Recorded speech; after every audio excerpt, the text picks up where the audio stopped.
Assembly हिन मुल्क के वजूद में आणण वारी सिंध असेंबली आहे। हिन वाजे पाकिस्तान के बनाने वाली सिंध है।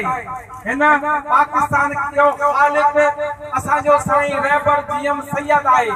अज सिंधियन के गद्दार कहो था।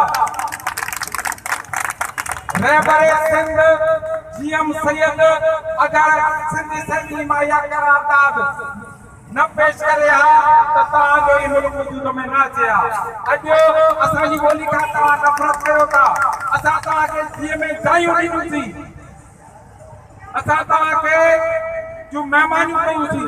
तव्हां अॼु तव्हांखे यादि हूंदो असेंबली में जॾहिं इहो पेश थियो बिल त इन जंग अख़बार ऐं रईस मोई चयो त उर्दू का जनाज़ा है ज़रा धूम से निकले। उहा चैलेंज अॼु तक पई हले। उहा चाहे शायद मसूद जी सूरत में हुजे, चाहे जेको डॉक्टर छा नालो आहे उनजे आमिर उनजे सूरत में पई हले। मां इहो चवंदुसि त बाबा असां सिंधी आहियूं, सिंध में रहूं था, सिंध सां छेड़छाड़ न कयो, सिंध सां छेड़छाड़ तव्हांजे अल्ताफ़ सां न कई। अॼु तव्हांजो नालो असां पसंदि कोन था कयो।